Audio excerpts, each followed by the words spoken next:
আসসালামু আলাইকুম। আমি মোহাম্মদ ফয়সাল, পরিচালক অ্যাক্টিভ এলপিজি। আজ আমি আপনাদের দুইটা ধরনের যে এলপিজি করা যায় এই ব্যাপার নিয়ে কিছু আলোচনা। অনেকেরই প্রশ্ন থাকে ট্রেডিশনালের পার্থক্য এবং সিকোয়েন্সিয়ালের পার্থক্যগুলো কি কি। আজকে আমরা এখানে একটা গাড়ি, ফিল্টার গাড়ি, এটা সিকোয়েন্সিয়াল করা যেত। কাস্টমারের চাহিদা, সে ট্রেডিশনাল করবে, এই গাড়িটা ঢাকার বাইরে চলবে, এই কারণে আমরা এই গাড়িতে ট্রেডিশনাল ব্যবহার করেছি। ট্রেডিশনাল কিট ব্যবহার করেছি, যেটা অনেকটা সিএনজির মতোই। সিএনজির মতো আমাদের রিলে ব্যবহার করা হয়েছে, মিডল ভালভ ব্যবহার করা হয়েছে, মিক্সার ব্যবহার করা হয়েছে, যেখানে দেখলে বুঝতে পারবেন গ্যাসের মিক্সার ব্যবহার করা হয়েছে। এটা পিসের ট্যাঙ্কি কিন্তু সেম এলপিজি ট্যাঙ্কি, কিন্তু সামনের আইটেমগুলো আমরা সিএনজির মতো করে করছি আর কি।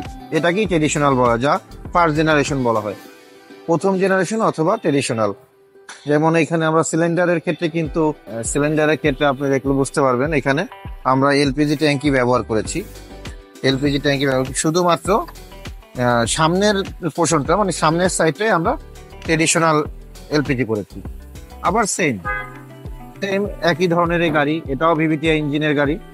এখানে কিন্তু আমরা আমাদের ইউরেস্টার দিয়ে সিকোয়েন্সিয়াল করেছি। দেখেন এখানে কিট থাকবে, মিডল ভালভ থাকবে, ফিল্টার থাকবে, ম্যাপ সেন্সর থাকবে, ইনজেক্টর থাকবে, কন্ট্রোলার থাকবে, ব্যাস আদার্স ওয়ারিং অ্যান্ড এক্সপিরিয়েন্স থাকবে। এটা হলো সিকোয়েন্সিয়াল পদ্ধতি। এখানে কোনো টুইনিং করার কোনো অপশন নাই।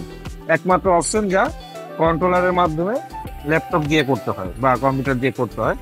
এটা হলো সিকোয়েন্সিয়াল পদ্ধতি, যেটার মধ্যে ইনজেক্টর টাইপ, যেটা আমার গাড়িতে যখন একটা গাড়ি তেলে চলে, তেলে যেরকম 4টা ইনজেক্টর থাকে, এটা আমাদের গ্যাসেতেও 4টা ইনজেক্টর থাকবে। এটাকেই বলে সিকোয়েন্সিয়াল। আবার এইটা কিন্তু আমরা ক্যাস্ট্রো সিলিন্ডার ব্যবহার করিনি।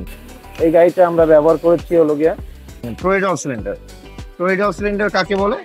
যে সিলিন্ডার গুলো স্পেয়ার চাকার মতন গোল এবং কি লাগেও স্পেয়ার চাকার স্পেসে, এটাকেই বলে ট্রয়েডাল ট্যাঙ্কি। আমরা এখানে আবার ট্রয়েডাল ট্যাঙ্কি ব্যবহার করেছি। ট্রয়েডাল ট্যাঙ্কি ব্যবহার করছি। এই গাড়িটা আইএসসি গাড়ি, জায়গা অনেক কম। ট্রয়েডাল সিলিন্ডারটা ব্যবহার করলে সুবিধা হলো এটাই, তার জায়গা নষ্ট হচ্ছে না, প্লাস দেখতেও সুন্দর লাগবে। গাড়ির পিছে দেখলে বোঝা যাবে না, যখন এটা কাভারিং করে দিব বোঝা যাবে না যে এটা কোনো এক্সট্রা কোনো এলপিজি বা কোনো কিছু করা হয়েছে। এইটাই পার্থক্য আর কি সিকোয়েন্সিয়াল এবং ট্রেডিশনালের মধ্যে। আশা করি অনেকটাই জানতে পেরেছেন। তারপরে যদি কোনো কিছু জানার থাকে, যে কোনো ব্যাপারে কোনো কিছু জানার থাকলে অবশ্যই যোগাযোগ করবেন। আমাদের ফোন নাম্বারে যোগাযোগ করতে পারেন, আমাদের ওয়ার্কশপের ঠিকানা এসে যোগাযোগ করতে পারেন। আরও বিভিন্ন রকম যে কোনো কোয়ারি থাকে আপনি আমাদের কাছে অবশ্যই যোগাযোগ করবেন, আসলে জানাতে পারবো। আর দাওয়াত চলে সবার, অ্যাক্টিভ এলপিজি কনভার্সনে আসবেন। ধন্যবাদ। আসসালামু আলাইকুম।